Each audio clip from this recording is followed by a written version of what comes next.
e quell'entusiasmo è ancora quello dell'inizio.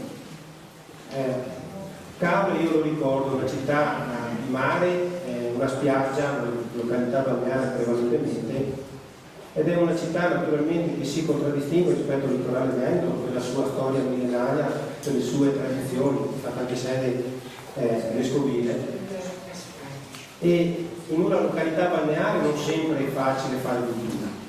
Io penso che questa sia un'occasione importante che abbinata ad altri appuntamenti che stiamo coltivando da diversi anni, da Scogliera Viva, dal Premio Mantegna, dal fatto che mi auguro presto inaugureremo una cultura importante come il centro culturale Baffile con delle mostre importanti. E dicevo, in una località balneare solitamente non è facile fare cultura.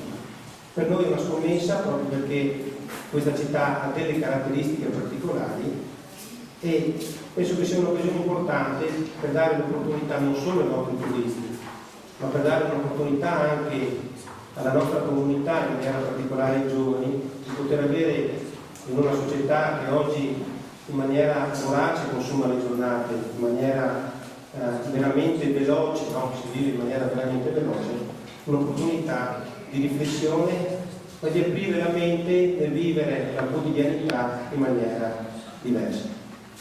Io mi fermo qui perché il mio era naturalmente un semplice saluto.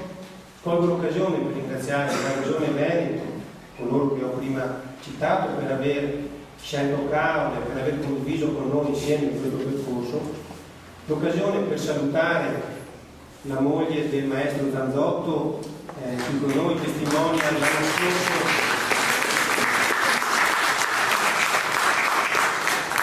l'anno scorso della precedente edizione, che ci ha onorato ulteriormente con la sua presenza e ci porterà anche poi un saluto del marito. Il maestro Ainer testimonia